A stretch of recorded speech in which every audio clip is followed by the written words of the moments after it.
is lit up. I see Melanie Schubert now.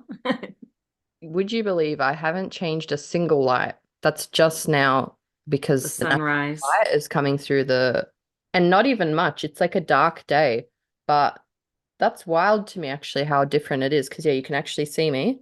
Yeah, I saw you fine when we were recording. I'm just saying, but now I really see you in all your gloriousness.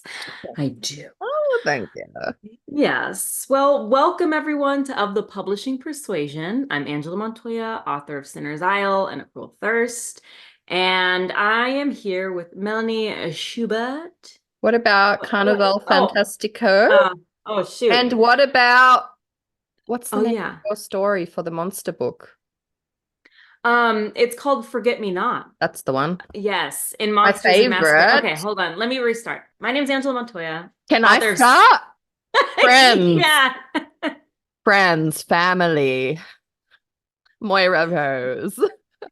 I've been called out for using Moira for this accent. Bebe, the bebe. Bebe, I would like to introduce to you the Queen, the King, the Godfather, the Yes. celebrity that is Angela Montoya, author of Sinner's Isle, A Cruel Thirst, Yes. Carnival Fantastico, Yes. and the short story Forget Me Yes. Not. If Yes. that's In the not a Monsters and Masquerade yeah, anthology. by Al Crate. Yes.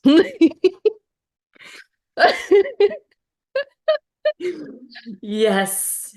It's me, everyone. I am here. Thank you, Melanie, for properly introducing me. I Damn straight. appreciate that. Yes, I am here. Thank you. Thank you, Melanie. And I'm here with Melanie Shabat, author of Severed Cape from the Castle of Horror anthology. Melanie. Melanie, how are you today? I'm I'm Silencing my phone. great as this caffeine hits my system. I wanted a coffee so bad in the morning, but alas, the cafes are still closed. So I snuck away between recording. I wonder if our listeners know by now that we record with our guests for they surely know because we tend to talk about it. Yeah, I would think so. But yeah, Melanie got up bright and early at 6 a.m. in the Mhm. Australian outback.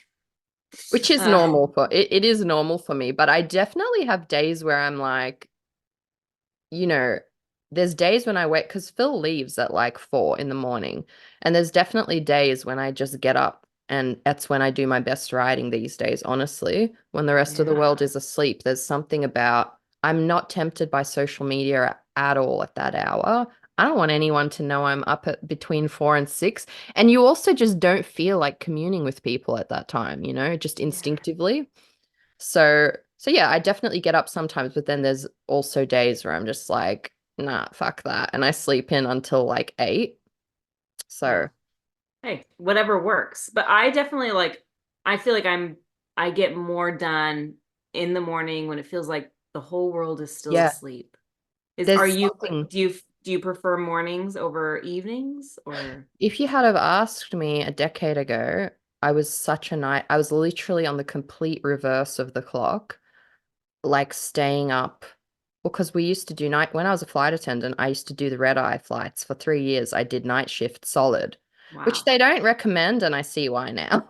But I think it's personally worse. What they recommend is that you do like night shift for a week and then day shift for a week. But honestly, the crew that I worked with that did that looked more fucked up than me. So I don't recommend that either. Just don't recommend night shift at all for the body. Just don't But work. yeah, Just don't work exactly. at all. Exactly. Take us back to the days of foraging. Yes. Yeah.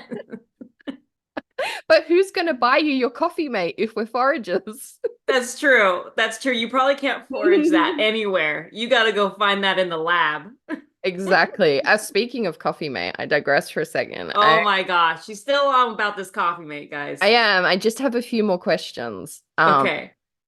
So I Googled it after we chat about it, and I just wanted Okay. to know, have you tried some of these other flavors? Like I was blown away. by the sheer number of flavors of Coffee Mate. For example, frosted ginger. Did you know that was a flavor? Is that something There, you pull out at yeah. Christmas? So with Coffee Mate, what's fun is they come out with the seasonal flavors. And so they have all sorts of Mm. fun, fantastical often disgusting sounding flavors. If I I'm read not, some of them, can you tell me which ones you've had, or I you're can not a try. connoisseur? I'm not a big connoisseur, but I can see if I've tried any. Have you tried brown butter chocolate chip cookie liquid creamer? Oh, I when you add the liquid creamer, it really just adds to the deliciousness of this. Girl, can I tell you, I tried to look it up if we have it in Australia, and we do. You know what we call it here? This is how it's pitched at Coles, which is one of our just like mega shops, grocery stores. Coffee Mate Whitener is what it's known as in Australia. Whitener. Mhm. Why? And did you know the Why? first ingredient? Well, ours actually, the one I looked up, I don't think we have the dairy-free one that I can see because ours has milk protein in it. Yum. I love me some milk protein. Ah, I just cracked up that that's what we Oh, call it. We just literally call it whitener. We don't even call it creamer or whatever. Have you had amaretto creamer? yes, I feel like I Yeah. have. Okay, was it good? Like I have. They're all like decently good if you enjoy Mm. lots of sweetness. Oh, no, I don't though. But that's interesting contrast to your love of coffee without sugar. Yes, I know. Again, Mm, it's just a seasonal thing. I see. Once the pumpkin spice is gone, we're done. We're going What back to about what about zero sugar Twix liquid? Do you have to add the liquid in there? Oh, it's liquid creamer. Sorry. Liquid creamer. This one just said zero sugar Twix liquid, and then it was cut off because it's just the preview. I can't say that I've had that one. I'm Yeah. sure it tastes like Twix with 0 calories. With zero sugar Twix. Zero Um, sugars. coconut Oh cream. yeah. I Oh, you love had. that one. Oh, now I'm Yeah. in my head as I'm picturing you drinking this. I'm literally singing about you. Sheep in a nasty girl. Because that sounds festy. Ness. Oh, that's just a zero one. Friend. Oh no. Peppermint mocha. Yes. I'm not a peppermint girly, but I have had that one. I love how you were like, I'm not a connoisseur, and you're like, yeah, I've had that one. Yeah, apparently I am. Apparently I love a coffee mate There's five pages, so liquid I better. creamer. There's 5 pages, so I better let it go. But Okay. I've tried them all. I love a whitener. I love a whitener.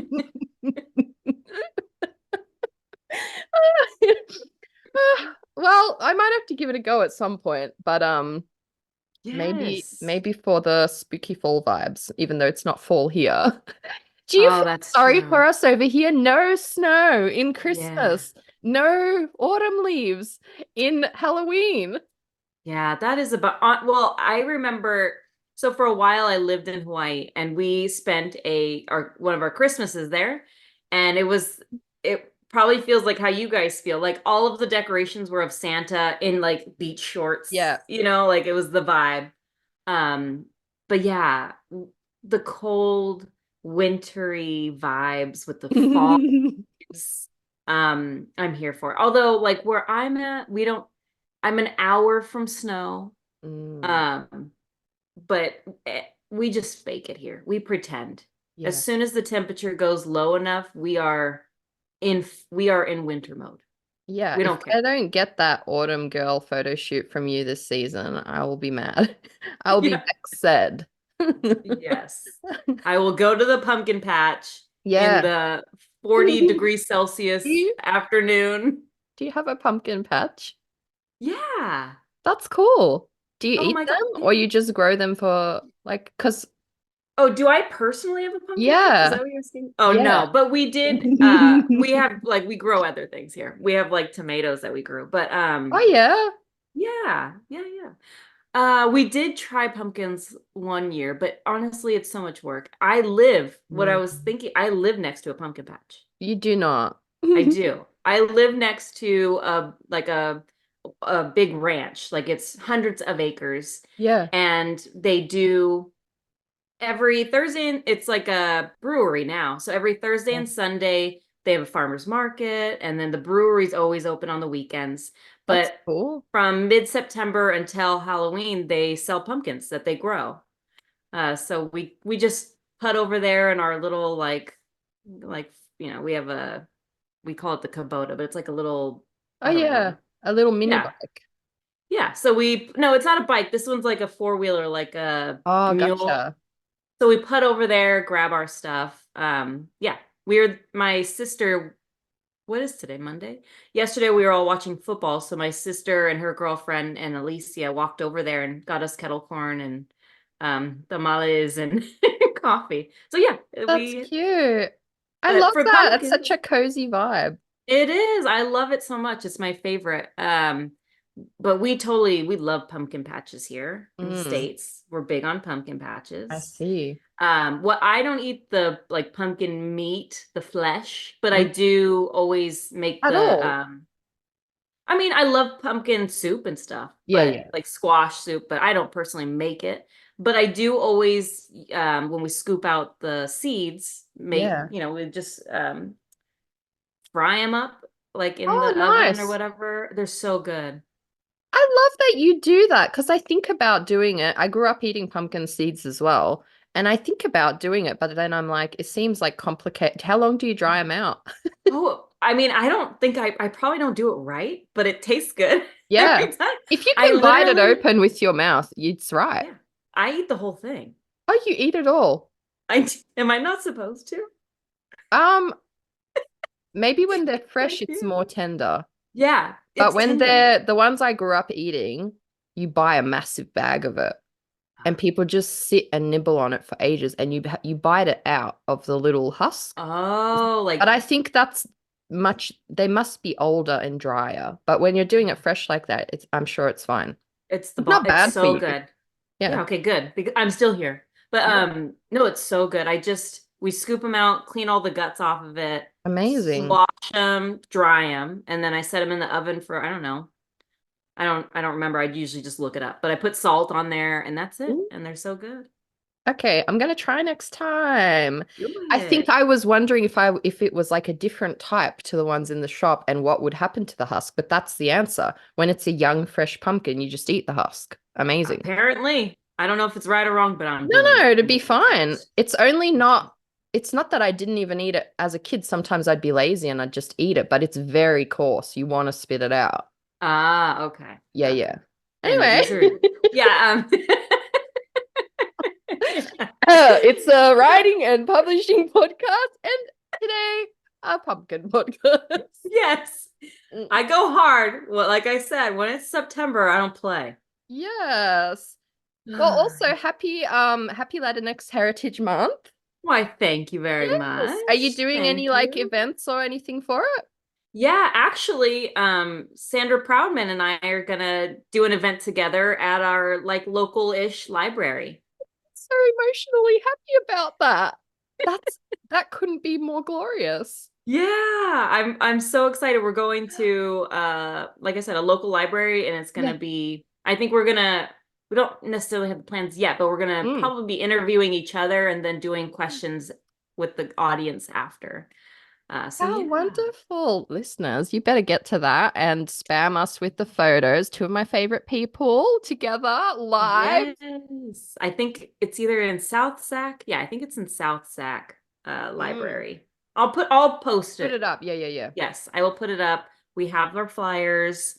So that's Yeah. like the one live thing I'm doing, which is so Amazing. fun. I'm gonna get to see Miss Sandra Proudman, Yeah. agent extraordinaire.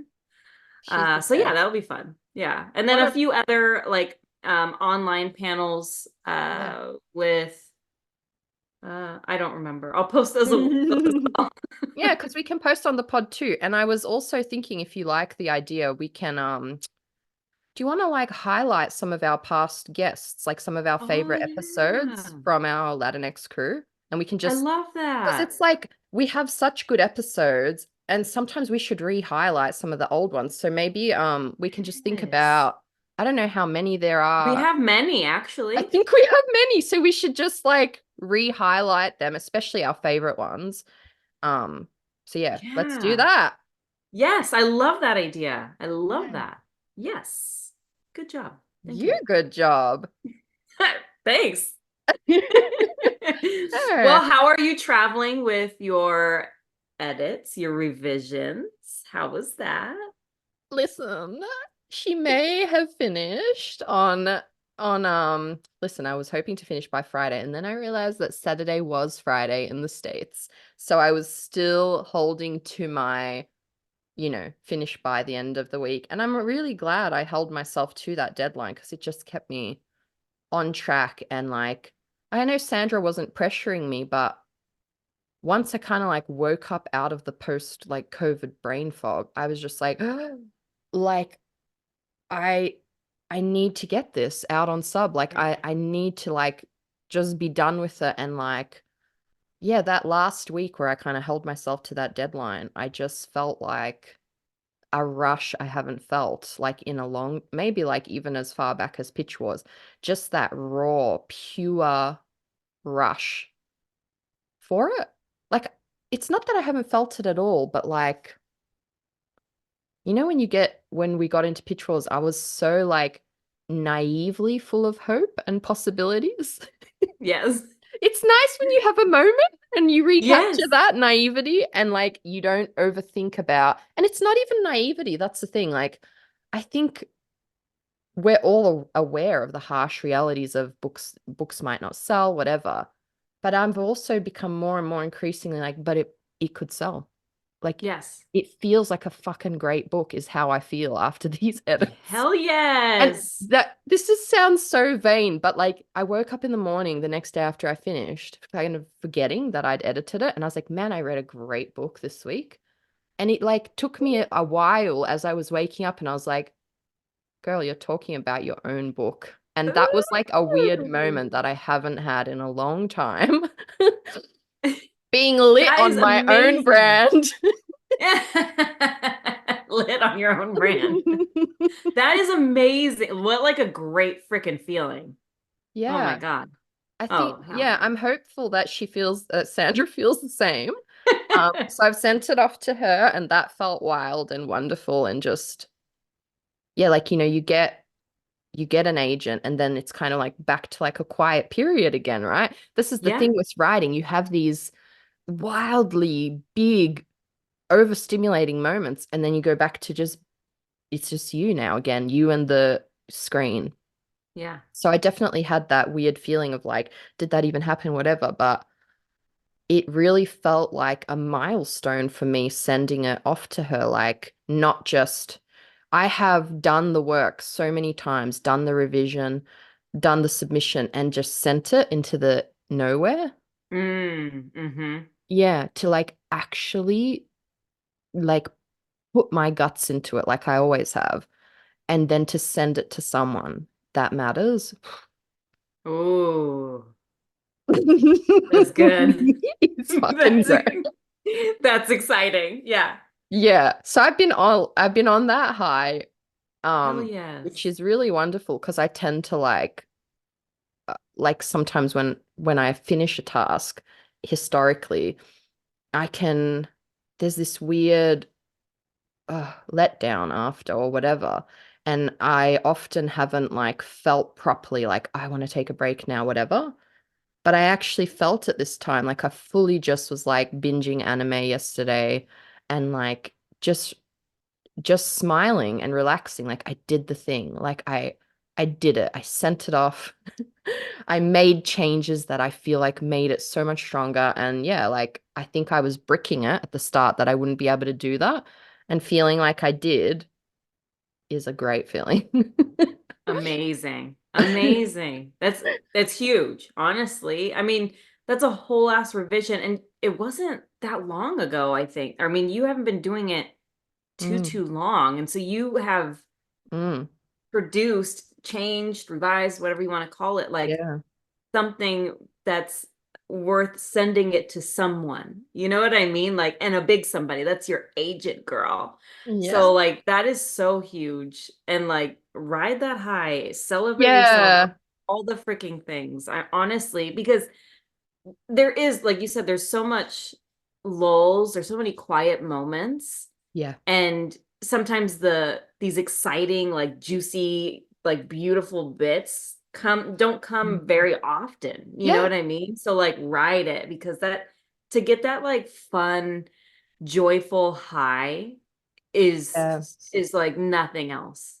That's It's it. what we're all like going for, what we're all like Yeah. striving to get to, is that like like damn, I wrote a damn good book. Yeah. And the thing is, there's enough lows, like I Yes. think, again, like I'm sure people would find it hard to believe what a cynic I used to be about life and the world. And I'll be honest, she's still in there. Like I still get the cringe about myself in so many ways, like it, Yeah. and I'm sure you're the same. But I think the thing is like, and the reason I say that is it's actually tempting when you reach that moment to shut yourself down, to like shut down those positive feelings and just be like, but it might not sell. What are you so happy about just the other day? Because there was also the peaks and the flows and the valleys, and there was definitely days where I was like, it's a steaming pile of shit. She's gonna hate it. There was definitely that too. Yeah. And Yeah. I don't know. I think like life's too short to not like try and sink in. And like a friend of mine says, I suck the marrow out of every day. That's her motto in life. She sucks the marrow out of every day. And I'm just like, yeah, like I want to give myself permission to be happy because like if you don't, Yeah. it's too easy to just be like, just look at the kind of negatives of things and be like, oh, but this. Yes. Oh Yeah, my gosh, well, yes. bad shit happens and it might not sell. I feel like it probably will. I think it will. Let's just put that into the universe. And if it Yes. doesn't, I'm taking this week off and then I'm editing Swamp Princess. So guess what? If that one doesn't sell, I'm ready with the next one. Got another one down So the pipe. Amen. I love that. I love it. And but it is so easy to get stuck yeah. in the negative. Like I kid you not, post this whole year post Mm, debut, I mean, this is debut year, I suppose, but like after Sinner's Isle came out, yeah. has been such a struggle to stay in a positive headspace, almost impossible. Yeah. Just because there's just like I put so much pressure on myself. And it's interesting because like we're here in September. I was like, this time last year, I was getting ready to debut Sinner's Isle, and I was already exhausted. I Mm. was already like past almost the breaking point just from like going so hard with everything. Oh, it was And non-stop for you. You went from yeah, Pitch Wars to revising that to like sell, like it was seemed like you were just constantly on the grind. and I absolutely was just in Mm, every single way, because I thought, oh, this is it. You know what I mean? Like this is my shot. mm, And so coming out of that, those first few months, well, the first few months were different because I was traveling. I was doing, like book festivals. So I was mm, busy and excited about all of that.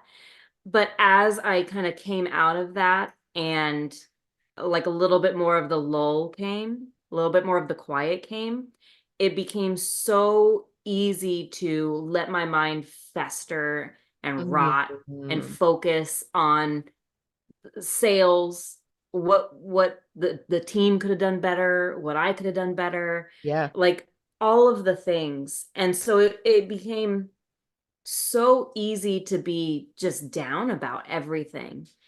And but still so many great things were happening, Yeah.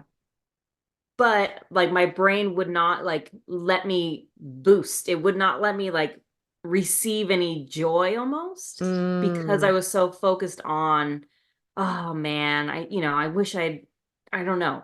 I don't know what I could have done. I couldn't have done anything, to be honest. Well, you were Or, doing like, everything. You were doing yeah. that. You couldn't have done anything more, I would say. You were doing everything one person could to like give it the best shot it could, like Yes. and No, it it's true. I mean, and now I feel like I feel like in publishing, you don't want to bite the hand that feeds you or complain or, show any of those things because people are always watching and listening and you don't want to put anything negative out. So Mm, I feel like what has helped me recently was putting my negative into the group chat.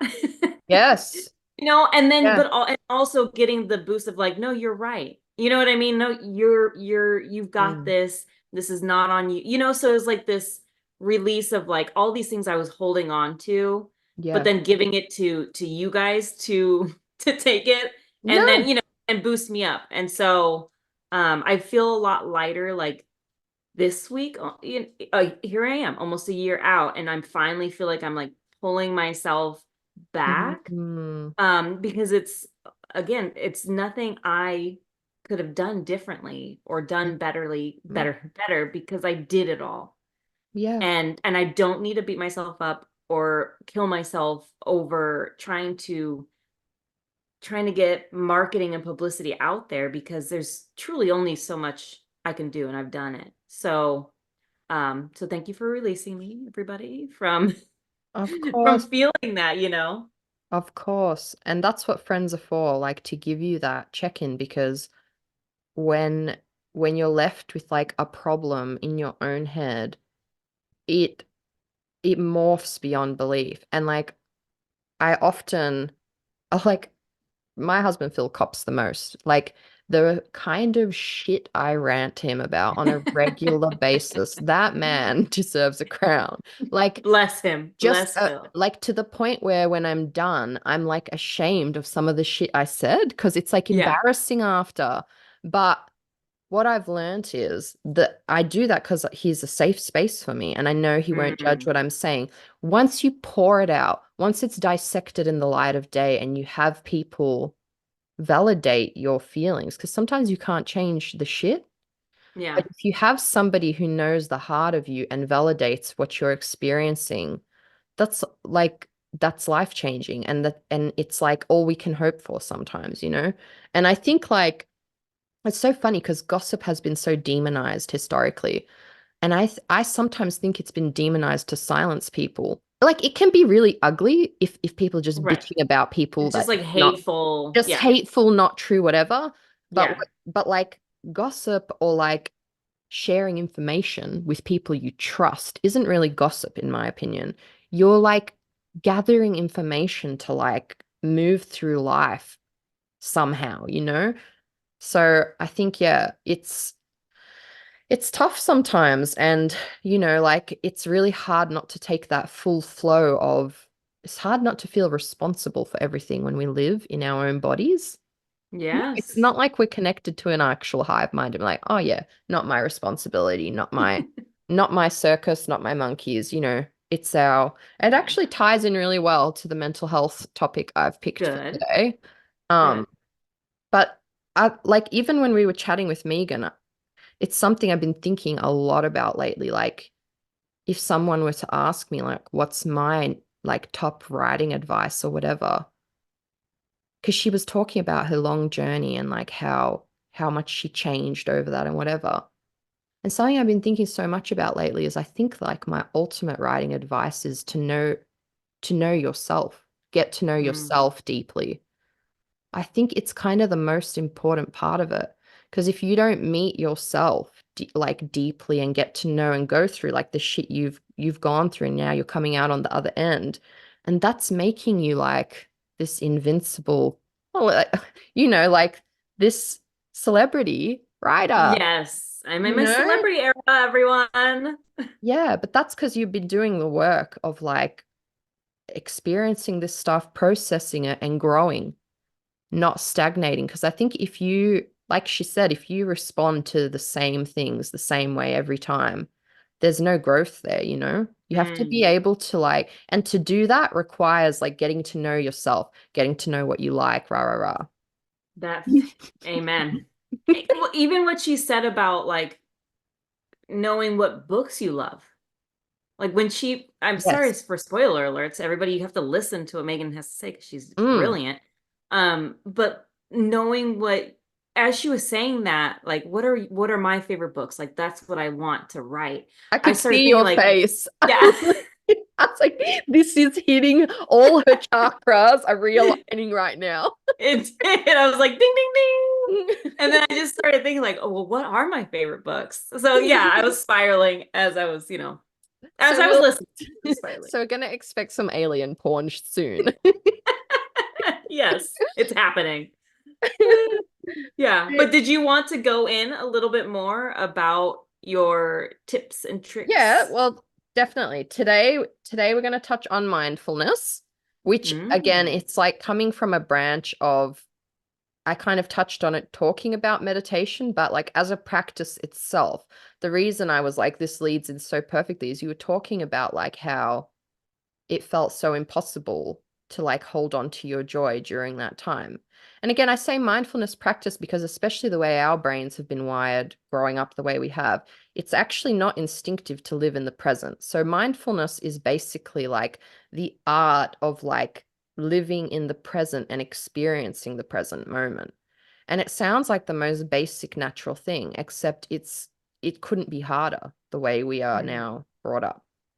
And it's like that kind of philosophy of like worrying about the future equals anxiety, worrying about the past equals depression. And obviously these are like Mm. very it's just that kind of general quote, whereas mindfulness, living in the present, is where you find peace, is kind of the general philosophy of things. And the thing I love about mindfulness is it doesn't cost you anything. You don't really need a fancy course to do it. I was actually lucky again when I was at Melbourne Uni, the concept was introduced to me in a class that I did for free through uni. So again, thank you, Melbourne Uni, for pimping out your students with all these free resources, because I certainly wouldn't have found that otherwise.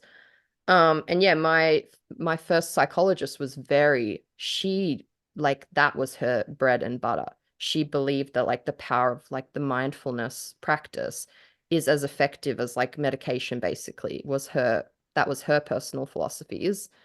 Um, yeah, she had all these researchers about like even stuff like Alzheimer's and later. And again, this is all just experiential things that I heard from her, whether or not it's actual, it's just life experience things that I heard from her. So yeah, it's like as simple as like grounding yourself in your body. We don't do it hardly ever. Like and that's kind of what I was talking about when I spoke about meditation. That first time I became present in my body, I bawled because for me, being the level of overthinker I am, I do not consciously remember doing that until that moment. Being grounded in Mm. my body, feeling where I am. And for months they would like tell us like feel your it's so simple. Like you can do it anytime. You can be like, feel my feet. What are my toes doing? Are they cold? Is my sock uncomfortable? Like all these little micro things that you can focus in, like your breathing, it sounds so simple, but like those anchors in our to our body, to existing in our body, are so grounding, because when you're up in your head all the time, you can't like sift through. Yes. Sometimes you can't. That's why I like talking about all those vents sometimes and just like venting, and after you're like, oh, because you're like up in the thoughts and it feels so big and real and powerful. But like when you ground yourself in the moment, you're like, I'm sitting in this office chair. I'm safe. I'm like warm, whatever it is. Or like, yeah, like mindfully doing tasks, like simple stuff. I'll mindfully brush my teeth. It sounds so simple, but instead of being up in my head, being like, oh my gosh, like, what did I say today? Why did I say that? I'm such a dickhead. Rah, rah, rah, rah, rah, rah, rah, rah. That's the tendency, especially as creatives, Yes. right? I'll Yes. be like, feel those bristles. Oh, yeah, nice gum massage. And like, it sounds hilarious. It is. But like when you start to do it and you realize how much calmer your mind feels when you're able to achieve that, it's wild. Mm. Mindful walking, feeling how your foot, these are just some of the ones I use. Feeling how your feet, when I used to be really disoriented, I would do I would just be trying to do mindfulness all day to ground myself in my body again. Just like feeling your footsteps and just paying attention to your footsteps on the walk, you know? paying attention. I'm putting this feel. How does the tea bag feel as I put it into my tea? It's papery. Thinking about these little things that we just block out are these such simple, and you can do it anything. I'm floofing just paying attention to textures. How does it sound? What am I hearing? These are some of the most basic grounding principles that people use for panic attacks and everything. Like, what can I hear? What can I smell? What can I see? You know? Oh, that's good. Mm, Yeah. Well, and it just like brings it into perspective. Like I'm just a human being. yeah. I'm just here existing, and that's enough. And it's so true. Like when you let your brain go, it goes right to either the past or the future. And either way, it's probably not helpful or good. And Yeah. it's stressing your body out. So like to ground yourself and just to remind yourself, I'm just human. I'm just here existing. It's powerful. Mm. And the temptation, though, that one of the things that I'll have to practice my whole life, the temptation that those thoughts are more important than anything else is what grabs Mm. us. Because for me, something I'll always, my brain will pull me. It's like, but this is so important. I have to deal with it right now. But when you actually ground yourself, you're like, oh, it can wait. It's not Yeah. that important. It doesn't matter if so and so doesn't like me. I don't like them anyway. Like If I'm whatever, honest, yeah. whatever it is, like Yeah. yeah, I can't recommend that enough, and it's something I try use throughout my day. So just what can I see? What can I smell? How does it taste? How does it feel? What am I feeling in my body? These kinds of questions, if you like, check in with your body during the day. For me, again, my personal journey, I've found it transformative in how I move through life and how I manage anxiety and panic attack symptoms in my body. Wow. Well, thank you for sharing. I'm gonna be more mindful because I think it's powerful and it's so like it's such a simple but not simple all at the same time, Yeah, but like tool. It's something that you really and truly can do without even changing that's your it. daily routine. You know what I mean? It's just up here Yeah. in your head. That's why I thought I would touch on that one this week, because sometimes like stuff like some of the other stuff I'll touch on, like therapy and like CBD oil, and like a lot of stuff is fucking expensive when it comes to mental health. I still want to touch on those things because if you can afford it, I think the investment is worth it, right? But yeah, like this one doesn't cost you anything, and you can do it any time of the day. You can check in with your body.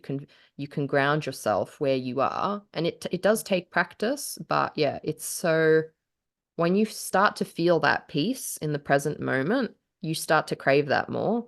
And then you Mm, like want to do those mindful things more. So, love yeah, it. that's today's mindfulness. Thank you for sharing. Thank you. Feeling it. Well, Good. speaking of someone who's mindful and grounded and Mm-hmm. just a just a well of knowledge like Yeah, yourself, we have an amazing author, Megan Scott, on today. Do you have the bio up by any chance? I will.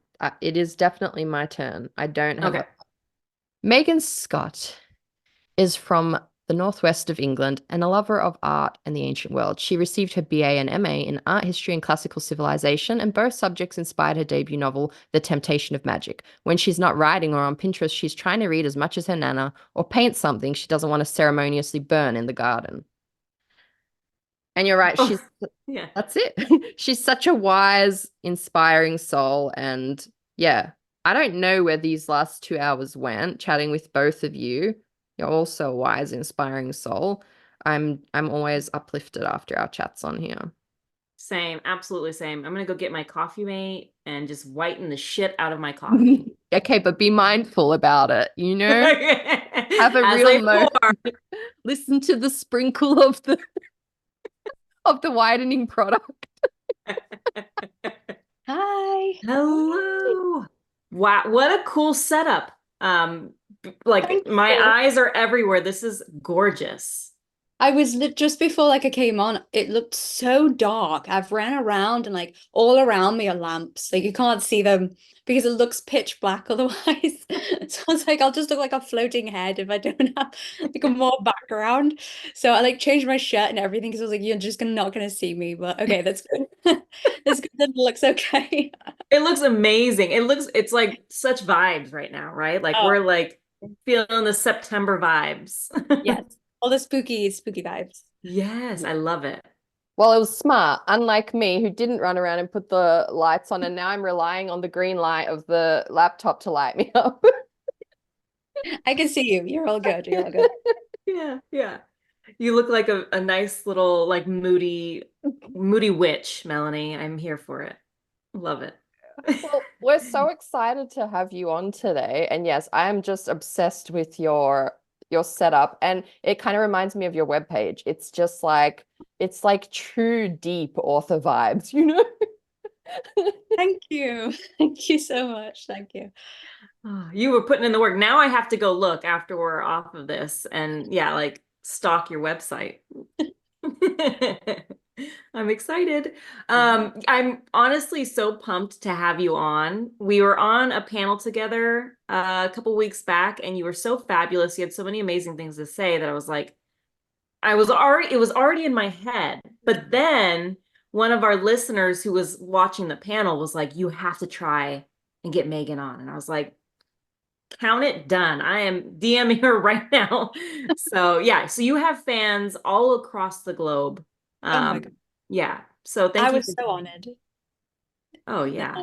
Yeah, yeah. I mean, yeah, in the I agree. In the panel, I think everyone in the panel was so great, and I loved hearing you talk all about, the pirate research that you've done. And I was like, I need to read this immediately. So I was like, as soon as my edits are done and I'm free, there's such a giant pile of books that I want to get to, and yours was like on the top after that. So I'm very excited. Well, thank you for that. It's the author's struggle is real of like finding the time to Yeah. actually read the books, which is what we all probably started with was loving books. So yeah, the author struggle is real. But first, do you mind telling our listeners a little bit about you before we start digging in? Sure. So, my name is Megan Scott, and I am a YA and romance author. I live in the north of the UK, so like, I don't know how many people know Liverpool around that way. And I am the eldest of three siblings, and I am absolutely the eldest sister stereotype, 110%. And I love hugs and happy ever afters and hot water bottles and coffee, and being cozy and like interior design. So I love being in a place that like feels like a treasure trove to me. So I've always like wanted to build a space like that. And I think it really helps feel inspired when, you're writing as well. So yeah, that's me probably. Yes, Wizard Cave for the win. That's like it, Yes. yeah. You know that Yeah. meme like Wizard Cave or minimalist, but it's like I want the Wizard Cave. Yes. Who doesn't want a wizard cave? Yes. Yeah. Yes. I love that. You should, I feel like you need like a ladder, where you can I do. swing from. Oh, you do have one. No, no, I need one. No, Oh, I okay, need one yes, because I'm yes. only small, and they go up to we're in an old Victorian house, so the ceilings are high, and I can't reach without getting out the old like industrial Mm. ladder that's been in the garage for 100 years and it's just full of cobwebs and paint. So if I ever want to get anything, I have to drag that in here. But you can't complain because got the books, so happy about Yeah. that. Okay, Yeah. well, next time we talk to you, we're expecting a ladder and you have Yeah, to be in a full gown swinging from the ladder. I will take nothing absolutely. less. Okay. I actually have one friend, one rare bejeweled friend who has the ladder that slides across the wall. So she's got this one wall, it's all books, and the ladder goes from one side to the other. And I stayed there one time looking after her dogs. And let's just say the ladder was used. I went up, I didn't need the books up top, but I went. Yeah, I think the problem is finding one because if you just have you like your Mm, IKEA shelves, they don't have the attachments, so you ha kind of have to build one. But I'm yeah. so bad at like accidentally breaking things. If I had a ladder or used someone's, it would be destroyed. I would break it accidentally in 10 minutes. So maybe it's a good thing I don't have that. Okay, yeah, for safety's sake, fine, it's fine. Yeah. Well, can I ask one of our favorite random questions, which is, what is the strangest thing you own? Probably I have a gold skull and it's huge. It's so heavy. It's behind me. I don't know if you can see it. I can see it. Can you see it in the middle? Yes. Yeah. And it's so heavy. I just got it at, I think it was like TK Maxx. I think your equivalent's like TJ Maxx, but Ah, I literally got it there once and it's like a boulder. It's so heavy. But that is probably the weirdest thing that I own, Mm. I would say. Yeah. Mm.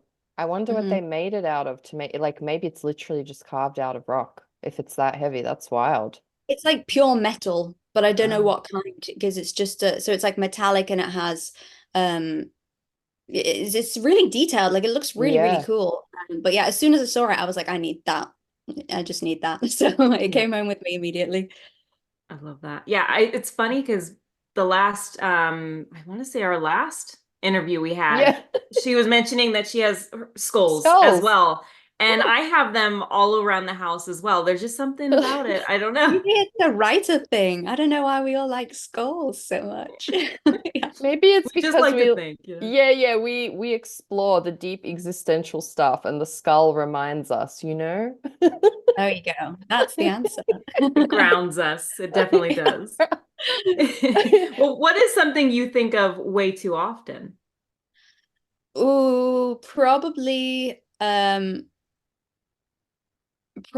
the difference between like what qualifies a romance book because I love romance books and I didn't know for a really long time that what there was a very clear difference between like romance and women's fiction because when I was younger Mm. and especially in the UK there wasn't like romance sections in bookstores so there was only really like like a little I feel like in the general fiction there would just be some women's fiction and I would pick them up and not be kind of finding what I was looking for. And I think that's why I read YA for so much longer because it had that happy ever after, it had a romance element and maybe like a more fantastical setting. Mm. So probably that, because I think also with the rise of TikTok, which is well, Book Talk, which has been so like exciting to see so many people so excited about books and sharing how they feel about books. But it's also meant that sometimes, you'll hear about a book and you'll think, oh my gosh, yeah, it's been called a romance book, but you might pick it up and be maybe a bit disappointed because it's not what you were hoping, because it doesn't have the spice or the romance or the happy ever after, like I say. So that I think Mm. about that a lot. And I think because I also think about it in terms of YA books as well, what makes a YA book versus an upper YA or a new adult or an adult romance novel. And I think, yeah, I think about that a lot. Mm. That Mm. makes a lot, honestly, it makes Yeah. a lot of sense. And it's interesting and I love it seeing the explosion, almost like the acceptance of romance. You Yes, know what I Hmm. yes, mean? Thanks to yeah. TikTok and social media, because I feel like before it really was this, we'll shove these books in the corner. The ladies can go and get them if they want. They're not that important. Mhm, They're just romance books, quote unquote. mhm. But now we're seeing this like appreciation and love and just like acceptance of how much we love romance books. Yeah. And yeah, and it is interesting like figuring out the YA versus upper versus crossover versus adult. I think the Mm. lines have kind of blurred, and so yeah, I think I'm forever wondering like for Mm. my own books like, okay, where am I at here? So yeah, it's something I really think about often. Yeah, it's really fascinating because I love that we have a big range, but I'd also love if we had like new adult back because I feel like it had a hot Yes. minute, and then it kind of got swept under the rug. But I think it's such a great bridge category, and so many people want it and like want to have that middle ground. So I mean, the answer is always just more books, isn't it? So that's the Mm. more books and maybe just like a new category. Like it'd just be fun. Like to just have Yeah. more, you know? Yes. Yeah. I'm here for the NA, Yeah. 100%. 100%. I'm at the point where I'm just saying my books are like genre blendy because I'm just like, you're so right. Like there is this kind of like gaps in between those spaces. Yeah.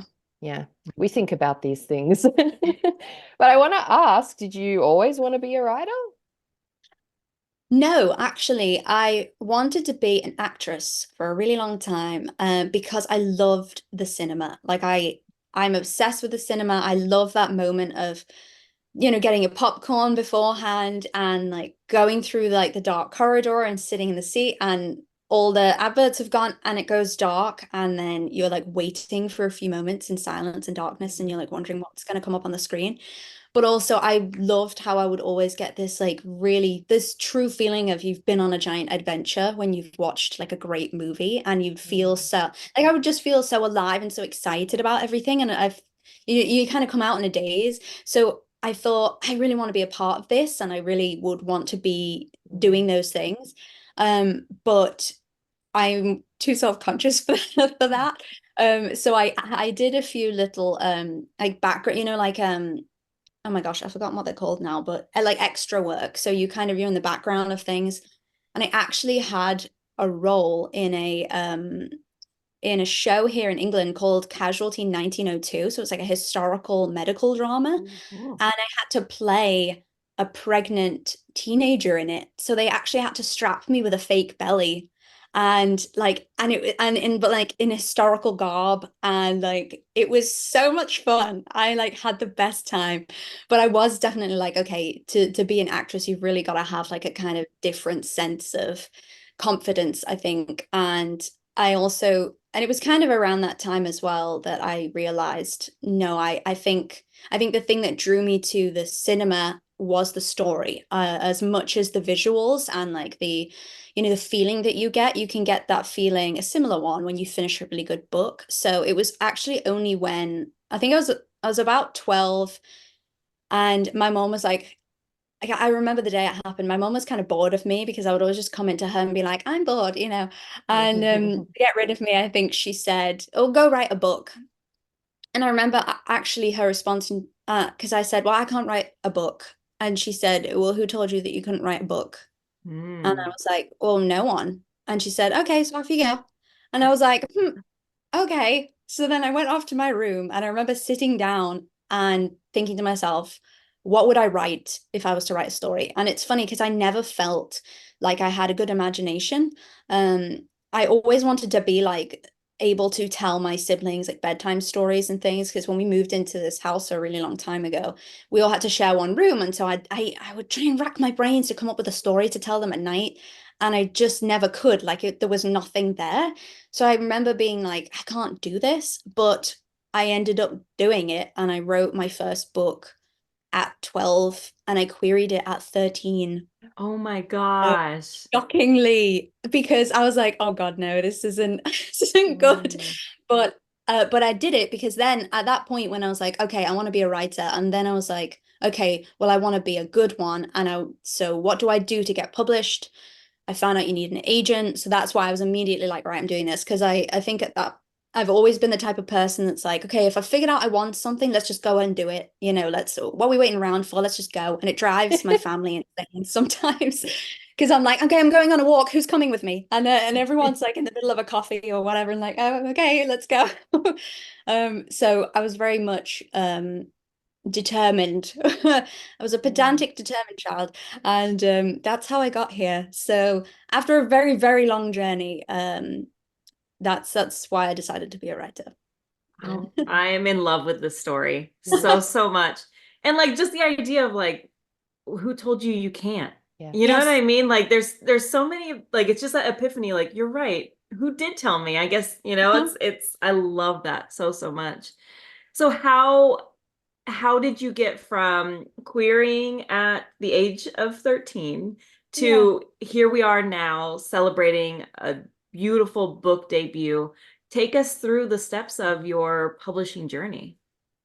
So it took like in the end it took like 16 years and that was something that did wear me down for a while and I think that can definitely kind of wear away your confidence and your belief in yourself as well, but like it took because it took a really long time. I went through kind of every growing up stage in between, so I was in school, I was in uni, I did an art course for a hot minute, and then I went to this kind of gorgeous tiny university town in Scotland called St Andrews, and it has like three beaches and cobblestones and like a ruined cathedral, and it was just like my new favorite place in the world.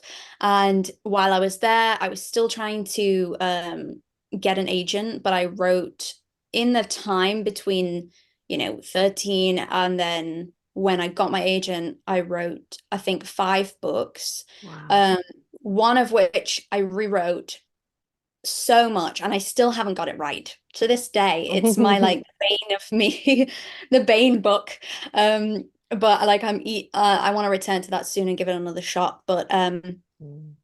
it was like 5 books, and they were all kind of varying in age categories. A fair amount of them were YA, but 2 of them were adult. But I also didn't really know a lot about reading, writing, craft. I felt like I knew the steps to get an agent, but I didn't really know the steps on how to make myself a better writer. Mm. I think because I was always really wary of getting advice from the wrong person, and I was worried that because I for some reason I had in my head the wrong advice is worse than not than no advice. So I was actually really reticent to ever kind of try and find Google things or like find information that way. But there also weren't really resources that I could find that I felt like I could work with. So I think that's another reason why it took me such a long time, because whether my books were good enough at the time, probably not. It was a case of I still wasn't really finding the ways to get better. But I did try and do a few writing courses in the end, and I also ended up applying to Pitch Wars. I don't know if either of you remember, yeah. Yeah. So it's a like a writing mentorship, and at the end you get the chance to show your work to agents. And I applied once and didn't get in. I think I actually applied twice and didn't get in, but then the third time, whichever time, I finally got in with the book that I've now published. And that was when I was like, oh my gosh, finally, okay, someone knows what they're talking about. Someone can help me, Mm. So that was where I was really kind of so grateful for my mentor, Laurie, who's actually a literary agent now as well as a writer. And that was kind of, I think that was the big kind of switch moment in my career and journey of, okay, like we're actually getting close now. But it was Mm. still a case of, in the end, I got the least agent requests in the entire YA category. I got like 2, and some people were getting 60. So and nothing came of them. I got rejected from both those agents as well. So then I was kind of back. I'd kind of graduated at that point. I was back home with a book that Mm. wasn't being picked up by people. COVID hit. So again, you're kind of in your head, you're trying to. So I kind of went back to the edit board again, edited it like 2 more times, and then finally got an agent.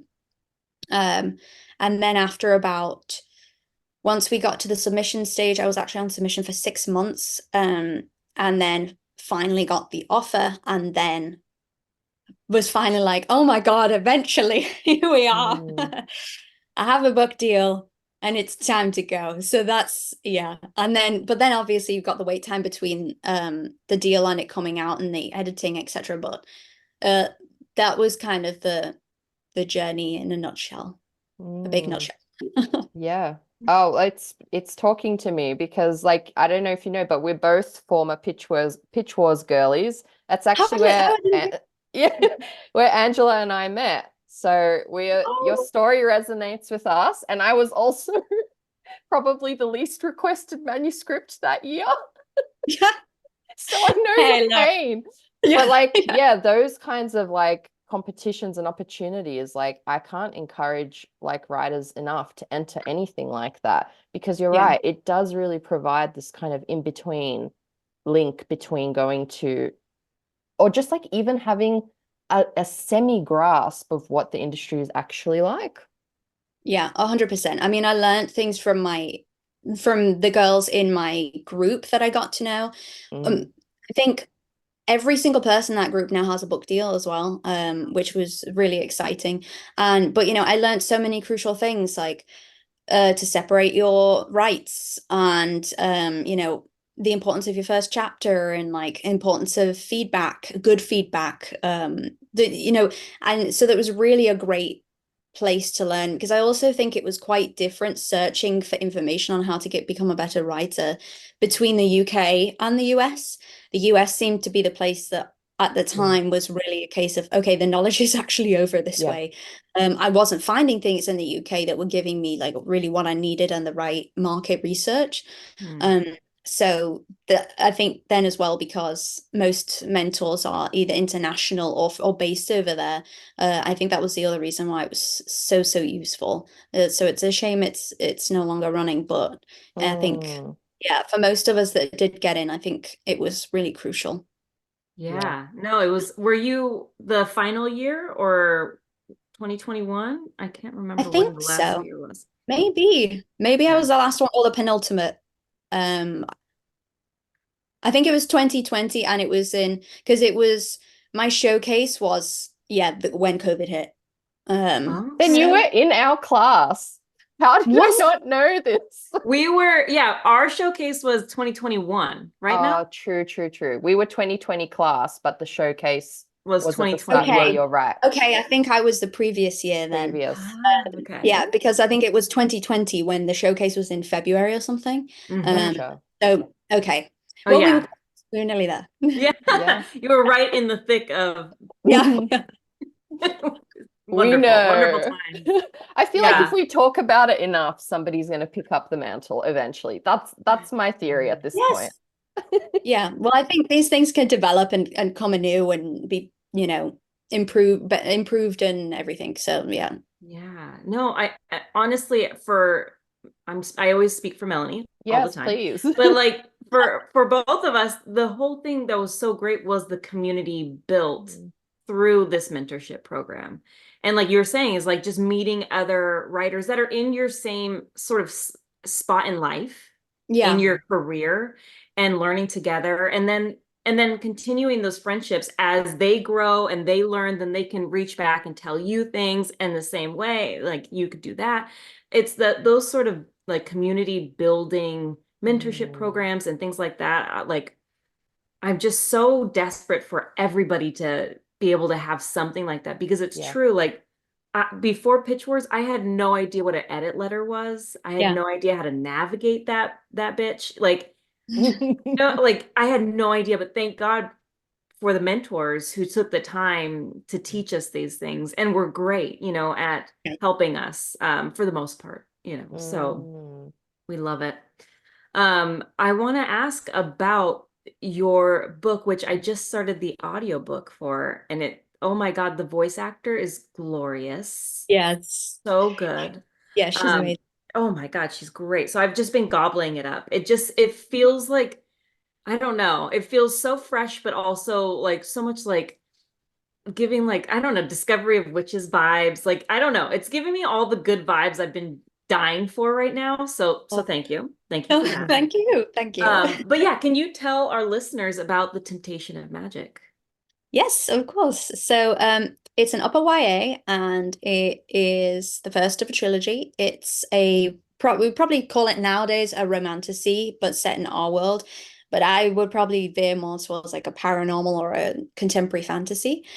And it has like dark academia elements and forbidden romance and all those good things. But it features Nicole, who is a young woman who's hiding her kind of really dangerous supernatural ability by living with her family in a small coastal university town in the UK.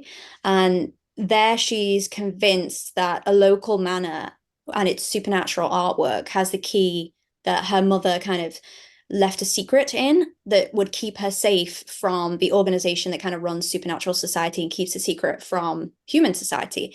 But when the organization sends their best hunter to her town on a mission, her heart and her secret are threatened because if he figures out that she's like him, he'll have to bring her in to be their huntress or kill her if she refuses. So yeah, lots of forbidden romance, a little bit on the like I say, the older and steamier side, but I love like the family dynamic in it's really positive and just how cozy the town is at the same time as it being like, kind of dangerous. Um, Mm. but yeah, um, and I wrote it first when I was about 16, 17. And so I've edited it on and off over years and years and years. Yeah. Wow. I wanted to ask when you were saying about your long journey, what I always like to pick brains when we hear about these long journeys. Like, what do you think made you able to just keep weathering it? Sheer stubbornness, honestly. I was like, this is not going to defeat me. I think as well, Mm. 'cause I think because when I set my mind to something, I am like, okay, well, I've decided now. I'm not changing it.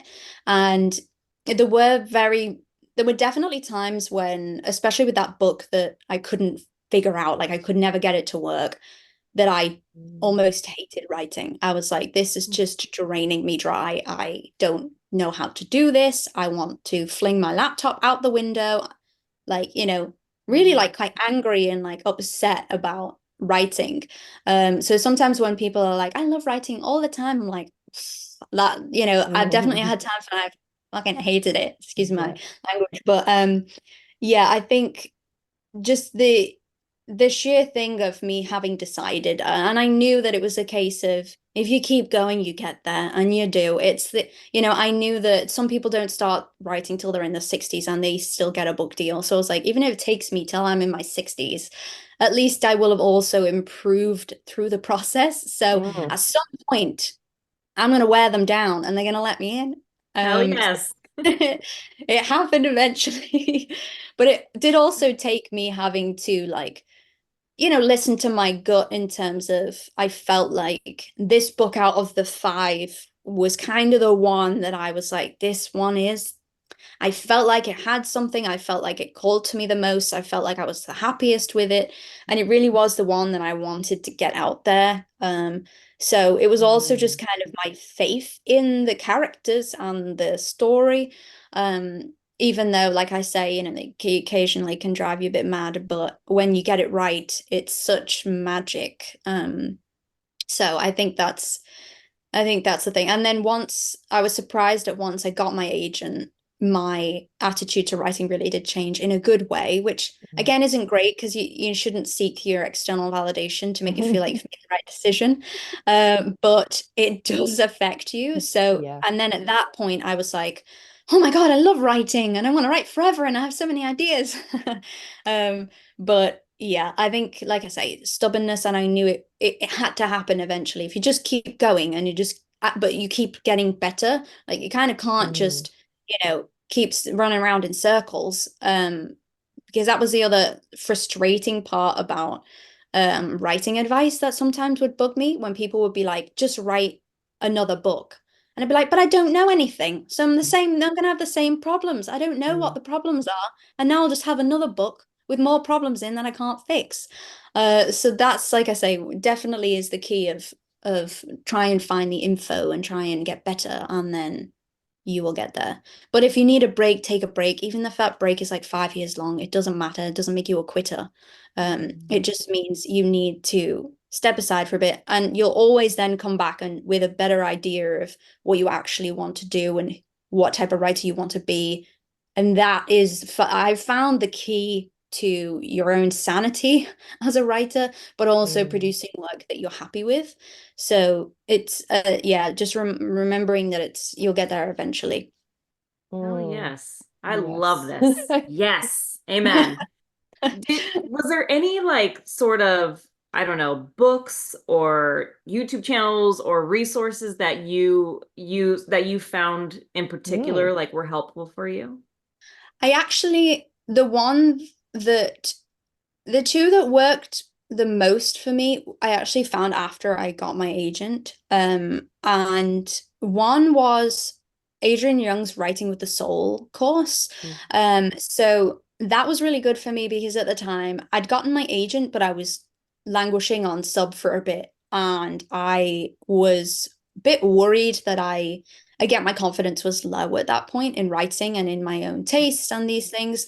So that course really helped me dig into who I am as a writer. What do I like? And I think this is the thing that is kind of not talked about as much sometimes, I feel, is I think some of the best writing advice is be as unique as possible and be as personal as possible in terms of Mm. what do you like, not just what you think they like, not just what you think. Obviously, everyone knows not to write like what you think is going to sell, because by the time you write it, the market's changed. It's not going to get picked up. But I think, you can have an idea of what you like, but you might be scared to do it for whatever reason. Like, I think for me, that was the course that kind of made me realize, because I think she had this amazing booklet in it, and it was a bit of a worksheet, but it also had like great videos. And um one of the questions was, what are your favorite books? And I wrote them all down, and pretty much every single one of them was adult. And I've been trying to write YA like my whole life. And I was looking at this list thinking, oh my God, I think I need to write adult books.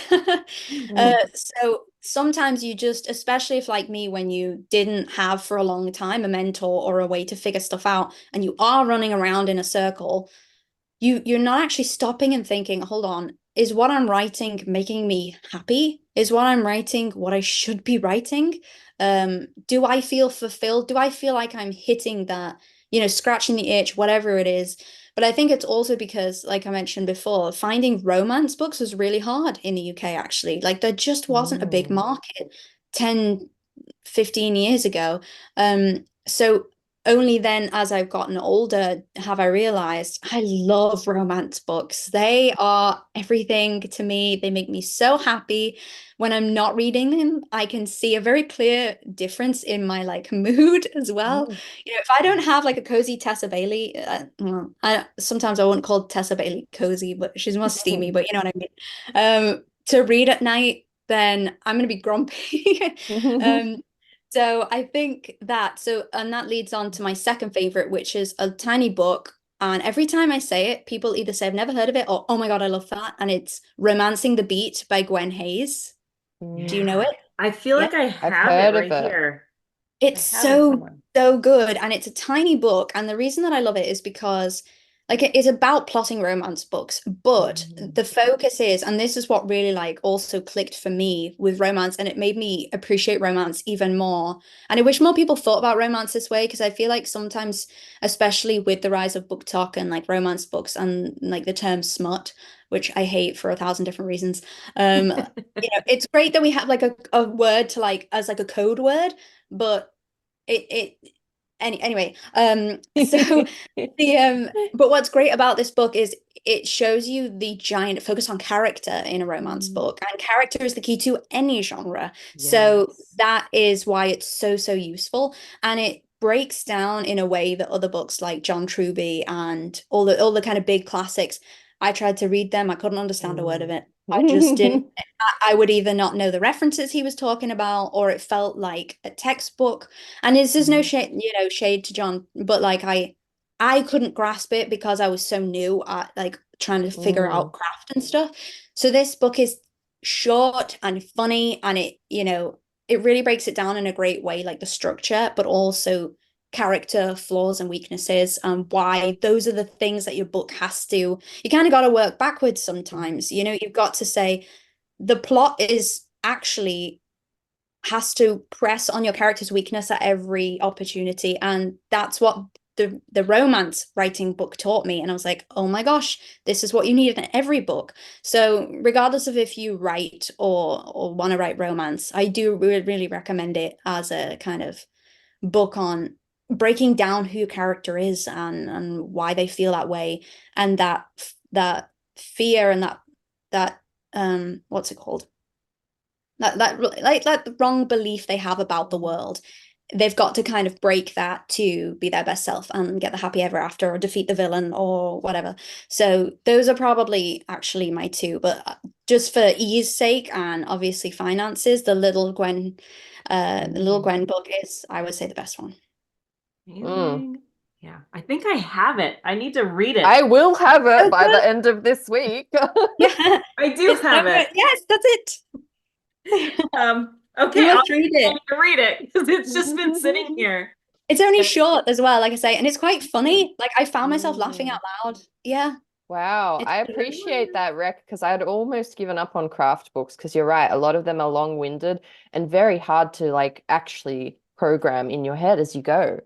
yeah. And actually, I remembered another one. There's like an interactive beat sheet, and it's on by Jamie Gold, and you can Google it, I think, Mm, and download it, and it basically lays out all of the beats and like an approximation. You can put your word count in, and it approximates the page whoa. numbers and also so that's a really good kind of little simple template for when you're thinking, okay, I have an idea, I want to plot a new book if you're a plotter, or even, if you're a pantser and you need to circle back and edit. And you can kind of, and it has a little breakdown of the plot beats. So you explaining it in like a tiny sentence, Mm, which gets into my brain easier. And then I fill it in and see, do I have all the right pieces for the story? You don't have to match the numbers exactly, but that just helps you make sure nothing's missing or in a giantly wrong place. And mm. that's totally free and it's on her website. So that's a really good one. Oh, what was her name and what was the website again? Jamie Gold, and it's Jamie with an I, so Jami Gold. Okay. Um, and yeah, I think I actually have on my website a blog post, and it Oh, links that and Gwen's fabulous. book and a few other things. Amazing. Okay, well, thank you for all of these tips. Honestly, Yeah. I'm going to take them and use them myself, but I see we're going to get cut off at any second. So I just wanted to stop and thank you for Mm. joining us, Of for being course. amazing, and for teaching us so many awesome tips on I'm writing. sorry if I rambled for so long. I'm so No, are you kidding? You're perfect, You're wonderful, everything. Yeah, you're the dream guest, honestly. We love our chatty guests, and Oh my goodness. honestly, you were the mentor today, and I think so many writers will appreciate like so much of what you said today because there is a bit of a gap at the moment with those programs and stuff. And yeah,